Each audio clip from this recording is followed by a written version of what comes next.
Wait, what are you doing? You've you've brought all the food, the shade, the rum.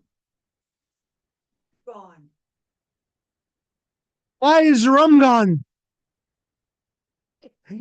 What's going on, my fellow fart knockers and dill weeds? It's Ant Master 5 with you, coming at you from 8 feet underground once again, somewhere at the base of the Catskill Mountains from the Gen X locker. Welcome to the Halloween episode. Here we are. Yes, very well. Should should he be doing that? Um, so here's the thing. I got new glasses today. I can't see so good, god damn it. But everything's impugning on the glasses. So without further ado, I've taken notes. Yes, of course, because the rum is gone. Yeah, yeah. This was a long time in the making. I kept saying I want to do this episode, and I could barely hear anything because me hat is impugning me headphones. So allow me to wet my whistle. Why is the rum gone? So yeah, Halloween, because anything can happen on Halloween. Let's take it from the top. Speaking of costumes, that's where our story begins. So, as I've said, because I'm a friggin' broken record, I was born and raised on Long Island. Yes, I was born on an island. It was very long. And the big thing when we were kids was, of course, trick or treating and costumes and trick or treating. But let's dive right into it. Let's dive right into 8, 9, and 10-year-old moi, and let's talk about the costumes and what we had. And there really wasn't a lot of selection. If anybody, all the Gen Xers out there remember, what was that guy? The Ben Cooper costume? This horrible plastic costume that was basically you could find it at your local Woolworths. There's an S on that, right? Woolworths. Wools? Woolworth. Woolworth. There was no S. It wasn't Woolworths. Has it been that long since I've seen one? Sweet Jesus. So for my Long Island friends, especially the kids that I grew up with, where would we go? We would go to Two Guys. We would go to Modell's. Yes, because Modell's back then for us was like was kind of like a Kmart or a Walmart today. I mean, with the exception of food, they didn't serve food. They didn't serve food. They didn't sell food. But they had a big toy department, and then they had seasonal departments, kind of like our Walmarts do today. And you can get the Ben Cooper costume, and basically you had your choice of Spider-Man, Superman, Wonder Woman for the girls. That was it for the girl. Oh, Jamie, the Bionic Woman. Yeah, that was about it. Yeah, chicks didn't get much. Yeah, they didn't get much. They didn't get many choices. Yeah, okay, yeah, there was Cinderella, Snow White. It was before we got into like the Disney princesses of like the 90s. They were plastic. They had the two nose holes. You couldn't friggin' breathe. They were they were horrible. Where they did they cut you and they were there was like this plastic bodysuit that you sweated in beyond belief. And what did you want to be? It was like you didn't have much. Yeah, later on, it was like that was always the choice. I'm going to dress like a hobo. Foil and you were a robot. You covered boxes in foil, or you were a robot. That was a good one. Yeah, we didn't do that. We weren't that crafty. We took a stick with the bandana, and you stuck it over your your shoulder. You put you put like two red dots here and a red nose because you had the gin blossoms, not the band because you were an actual drinking hobo. And you went out and you went trick or treating with your homies, with your posse. Um, Halloween parties were definitely a thing for kids in the 80s. I actually mentioned this on social media not long ago, only like a couple of days ago. We actually thought bobbing for apples was a good idea. Was this really hygienic? I mean, you want to think about it, guys. You were actually sticking your friggin' face in a trough of water, in a trough of water, and you were basically mixing it with the spit of the other kids in the neighborhood. That's real hygienic. Yeah, yeah. We did that. We did, pin the tail on the donkey on the what? Pin the tail on the donkey, spin Jason around and watch him take the tail with the thumbtack in it and stick it in Brian's ass. I'm speaking from experience here because this really happened. I won't give away last names for anybody that knows that Jason, for anybody that knows that Brian. Brian, do you still have that scar? When was that? 86, 86, 87? Trick or treating though was definitely that was that was a treat, no pun intended. You would hit the neighborhood and you would we would go door to door. We were like, we were selling vacuum cleaners. And every year you kind of, how did you guys do it? This is how we did it. We were selective because we knew Mrs. Muskuliak, I'm making that name up, gave away Mary Jane's. Yeah, there was no good candy there. And then, the Khan family, they had yeah, well, what was up with that? I remember like somebody coming out with a bowl of nickels. Give me that shit, It's like, can't you at least come out with, a couple of rolls of quarters? What's it going to cost you? Well, actually, it's going to cost you 10, 20, two rolls of quarters. Even back then, it was going to cost you $20. Could we play some video games? Because even back in my day, a video game was a quarter. I mean, I understand they went up to 50 cents later on, inflation, but we were very strategic on how we mapped out these houses. We knew that house last year gave out, almond joys and mounds and Snickers and the good kinds of candy. We'll get into that whole candy hype in a minute. And then we got into, this house over here gave out fruit, raisins, and then what was up with the old lady that would give out loose candy? Here, stick your hand in this bag of candy corns. No, no, no, hell no. That's a big H to the N. Hell no. What are loose candy corns? No, Mrs. Applebaum. That's not good. How you doing, Mrs. Applebaum? Moving right on. Smarties. Double bubble, that was popular. Bazooka Joes, yeah, Bazooka Joe. Bazooka Joes were horrible because they were always stale. But they came with a comic. Oh my God, what I do with my prop? Oh, there it is for the later thing. I got new glasses. I read my notes. We cover everything on there. The plastic. Well, we're getting into that. Preteen. Preteen, you were like, 12 years old, going on to 13. 13, you're not preteen anymore, but some of us before the preteens, like when we were still, is that still considered adolescence? 8, 9, 10 years old. We were still trick or treating with our parents.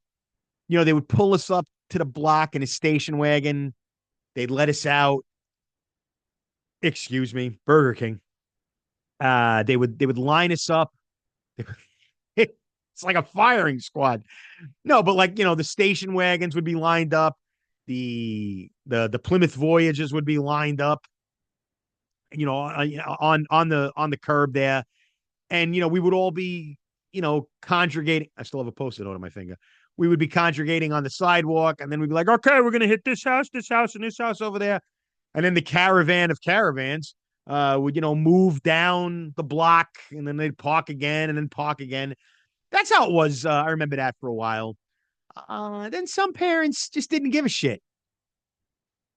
We didn't get driven around, but I saw it happen. We didn't get driven around, but I definitely saw it happen in the suburbs of Nassau County. We'd parents. Some parents were a little funky. Other parents, they just didn't give a shit. And not that they didn't give a shit, but it was a different time. It was like come home at specific time and whatnot. But other than that, we would hit the houses, strategically hit the houses, and get these bags of candy. Devil's Night. Now, Devil's Night was, depending on the region of where you come from, it was also called Mischief Night, Hell Night. There was a few nights. And what that was October 30th. Yeah, it was like it was Halloween Eve, Hallows Eve. It was Christmas Eve for Halloween. And I don't know how much of this is true. I mean, I grew up not like, for instance, especially in like the 80s. My town wasn't far from Amityville. So you'd always hear these horror stories of like what went on and whatnot. I remember my brother-in-law telling me the story that him and an ex-girlfriend, they wanted to go to the Amityville house in Amityville on Ocean Avenue. It's Ocean Avenue. And they thought it would be a funny prank to put a pumpkin on the front step. And apparently, whoever lived in the house then, I'm going to say that was probably well after the whole Amityville thing calmed down. So probably like, what, like 80, like 83, 84. I mean, the movie already hit theaters. But, it was still like an anomaly. People would come from Suffolk County, Nassau County, Queens, Brooklyn. Oh, we're going to go see the Amityville house. So apparently they got this brilliant idea to they were just going to put a pumpkin on this. I mean, they weren't going to smash it. Today is the greatest day. I said smashing pumpkin. What are you going to do? Come on. I don't know if they were going to take pictures of it, but whatnot. I remember him telling me the story. They heard like a dog barking. And then like he was looking in the window and like he saw a dog like inside the house, but it was just kind of sitting there by the steps doing nothing. And as he's looking in the window, somebody or something slammed the window down. And he was just like, booked back to the car. His girlfriend at the time was like walking around and she turned around and she was like, Bob? And homeboy was in the car, key in, started, foot on the clutch, car. Hi, I'm leaving. You coming with me? uh, but I always heard these stories of like, things that would happen. And I believe they did that on Devil's Night. I don't know, but there did I mean that all right. His claim was, it happened. There was somebody else to vouch for his story. But there was a lot of things that went on Mischief Night. Oh yeah, we heard they burned down this local business. No, they didn't. The business didn't get burned down, and that led into the whole bombing. When I mean bombing, I don't mean chemical weapons. We called the bombing of rotten eggs. Were they rotten? They were just eggs, and then the shaving cream, and that flowed into Halloween itself. And we definitely started doing that. We would get shaving cream, we would get eggs. I think most of me, Steve, my buddy Steve that I grew up with, I don't know, I think we had morals, and we were like, well, the shaving cream is soap, so it's gonna wash away, and it's fall, so it's like we're gonna, eventually it's gonna, what's that word? Dissipate, dissipate. It's gonna dissipate. It's gonna wash away. It's going to wash away. So we didn't feel so bad. We were. I don't remember ever like spraying cars or anything like that. But we'd spray the fences. Like whatever teacher we didn't like, Mr. Hines sucks. And yeah, I was just gonna say, oh my God, I thank God, because I would have came back to the episode and be like, I didn't mention TP in front of my bunghole. I didn't mention toilet paper. I remember a couple silly string. Yeah, that was a big thing, more of like the later 80s. But let me just lend me your ears. I can't see with this. My producer dressed me up, but I can't. This is over my eyes. Oh, Jesus, there's my microphone. Um, the shaving cream. Let me speak of the shaving cream. Shaving cream, we only did one brand and one brand only, and that was Barbasol. The Barbasol. No, you're not saying it. No, there was something specifically written on the can. The Barbasol Beard Buster. The Beard Buster, even though Aunt Master Five's got very nice. There's salt and pepper in me beard now, but the rum is still gone. Why is the rum always gone? It was called the Barbasol Beard Buster. And you bought it in the pharmaceutical section of whatever. I'm trying to think. Oh my God, dating myself. It was either Wallbaum's or Food Town or Pathmark. So now what we would do is we would take said, what is it? Shaving cream can. And we would replace the cap with an aerosol spray can, usually from your mother or your oldest sister's VO5. It would always clog, but it would definitely project the spray of shaving cream to project. It would spray. It wouldn't just glob up. So then I don't know where we got this idea, but again, lend me your ears. We figured out a way to modify the cap on the beard buster. Hear me out. What we do is we take a needle or a pin, and we need a pair of needle nose pliers. And what we do is we take the pin and we'd shove it in the hole or the spigot, if you will, of the shaving cream nozzle. All right, hang on. We would pop it off first. We pop it off the can because we're about to use fire here. Pyromania, pyromaniacs, every one of us. And we'd have to modify the cap with fire. So what we do is we take this pin, we'd shove it in the nozzle, and then we'd light the nozzle on fire. So the nozzle would now be burning, and it would basically glob up all this hot plastic, and it would seal up around the pin and or needle, whichever one you had. And when it got good and globby, it's a very intricate process. Then you would take the needle nose pliers because the pin and or needle, whichever one you were using, like I said, was very hot. Oh yes, I see the food is very hot. It was very hot. So you grab it with the needle nose pliers, and you pull it out.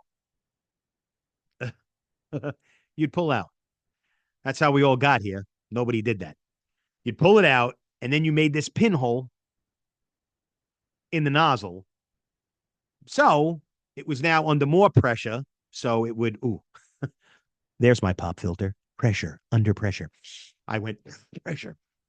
So now you would recap the shaving cream after the nozzle was cool. I know. How long have I been talking about this already? Well, this was the process. And then you'd press the button and it would spray in like a fine stream. Would it clog? All the friggin' time, but it was worth it. So we did that. We'd have shaving cream fights with other kids from the neighborhood. And I remember the first time I saw my brother and my brother and my sister were 9 and 10 years older than me. So I remember being a kid, little, like 5 or 6. And I remember hearing an argument at the front door. My mother going, God, what the hell happened? So apparently they got into a shaving cream fight, but I don't think they were allowed to have shaving cream. So they were just easy freaking targets. Yeah, let's get the Ant Master 5, kids.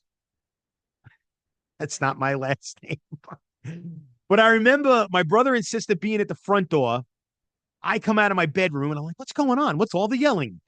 And I remember seeing, I could envision it. I could see my brother's boots. My brother always wore like Timberland boots before they became a fucking fashion statement because my brother actually like worked. And you know, they were work boots. They were light brown leather work boots. And my sister had like a pair of like darker brown hiking boots with the red laces. And I remember just looking down when my mom opened up like the screen door and seeing these globs of white on their shoes, on their boots. And I was like, did it snow? I thought it was snow. I think I must have been like 5 or 6. And I'm like, oh wow, it snowed. I'm like, that snow is shaving cream. Shaving cream?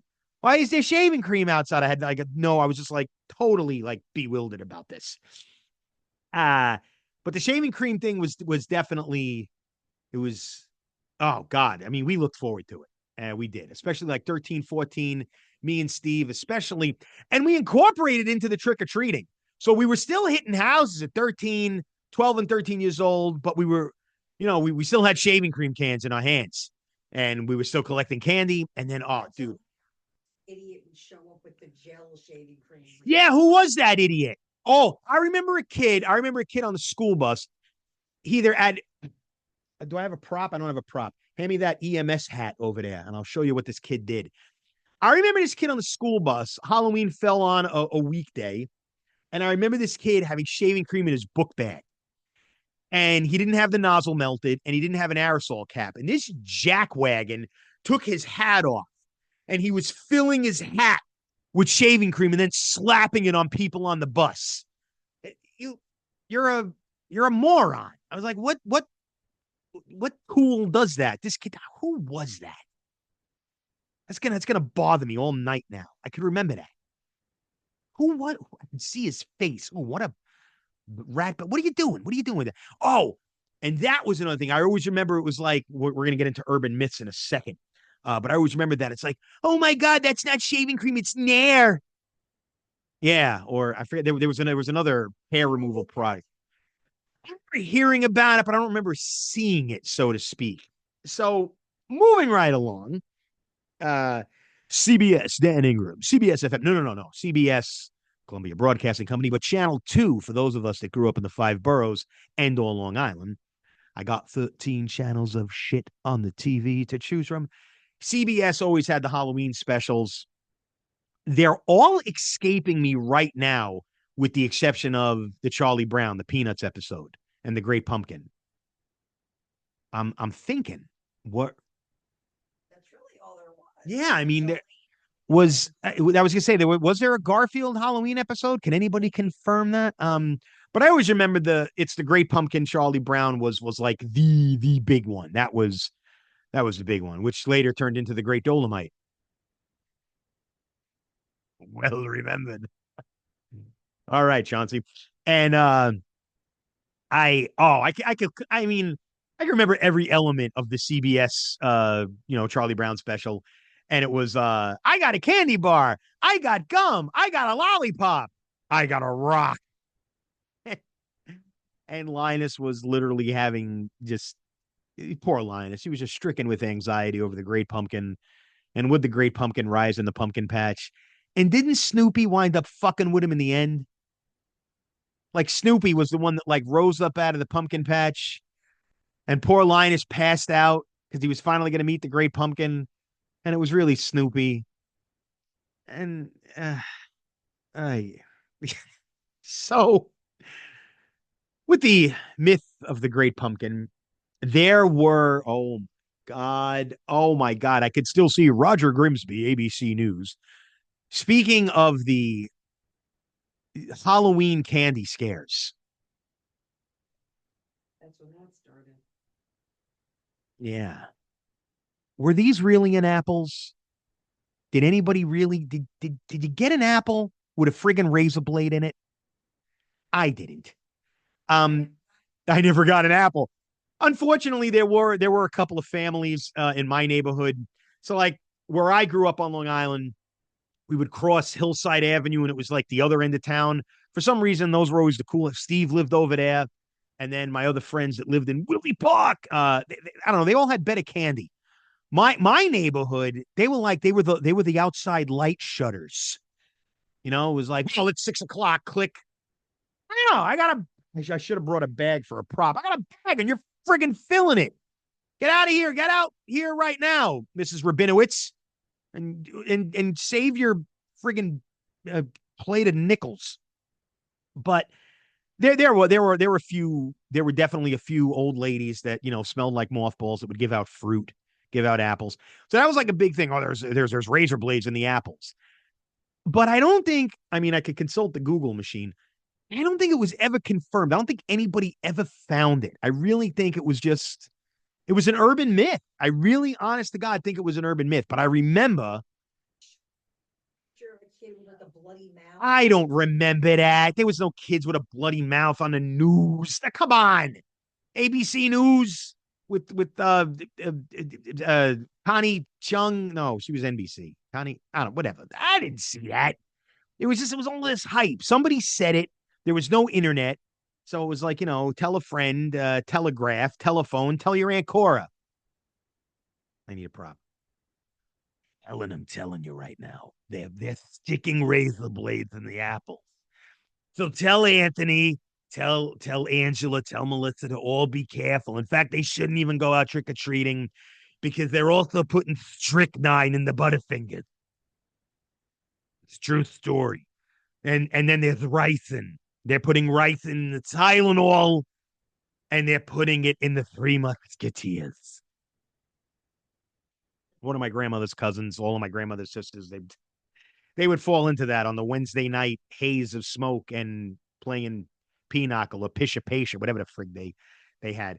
Personally, I never had a razor blade in apple, but what I did have was because of the urban myth. the checking of the candy.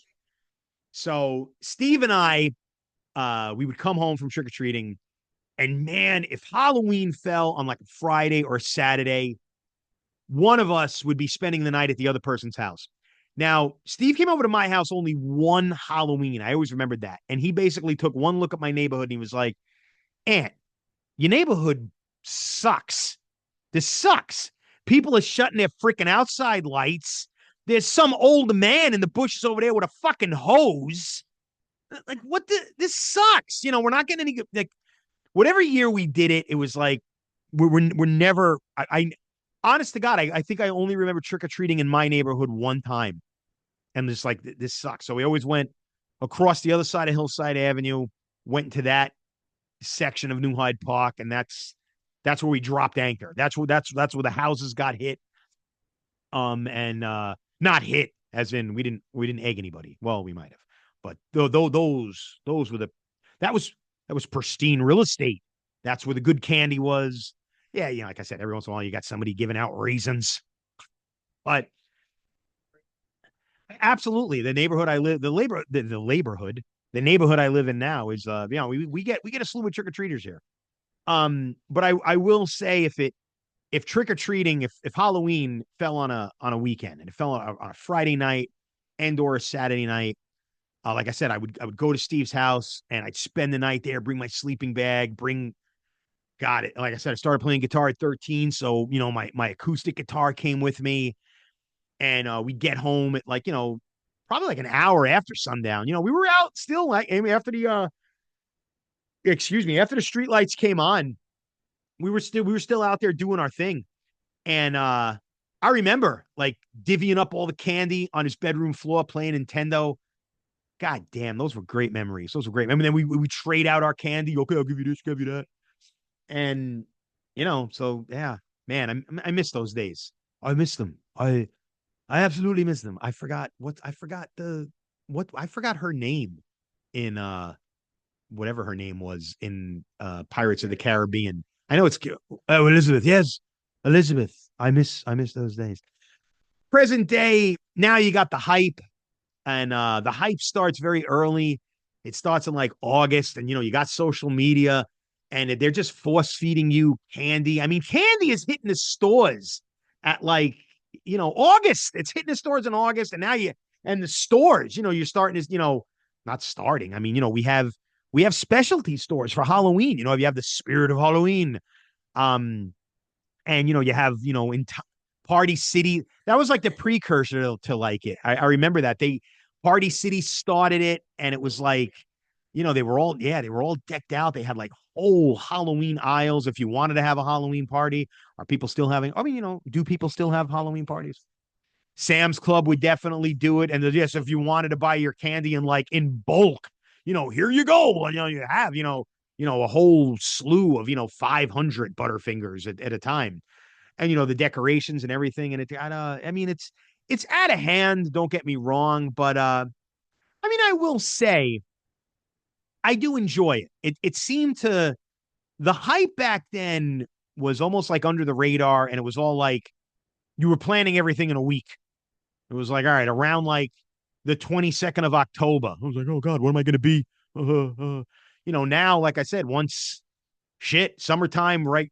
Even when the back to school sale started, all of a sudden, right after that, all of the Halloween costumes, masks, who's dressing up like what. And now we have, the trunk or treats, which I don't know. I mean, it's like making a Wendy's Frosty at home. It's not the same. So that's it, guys. Tell me, what'd you do for Halloween? What was your neighborhood like in Halloween? At Halloween, did you have to, did you live in a rural area where your parents had to drive and drive and drive you to a neighborhood to go trick or treating? Did you buy a costume? Did your mother make you a costume? These are things inquiring minds won't. These are the things that I want to know. Antmaster5 wants to know. So, of course, you can email me at the genxlocker@outlook.com, or you can leave a comment, or you can leave a like, and please, of course, subscribe. But I will say, honest to God, yes, I said it. Sorry. And Sam Hain, no, not Glenn Danzig. But no, I do wish everybody a safe and happy Halloween. I hope there's no there's no scandals with candy. But of course, we do it. We were checking the candy for my niece and my nephews. Just all right. Is it wrapped? Make sure it's wrapped and stay away from the razor blades and the apples. But no, have a definite, of course. Have a safe and happy Halloween. New episodes coming up soon. But like I said, I want to hear from you. And in the meantime, we're going to end the episode and we're going to try to figure out why the rum is gone. Because we need the rum.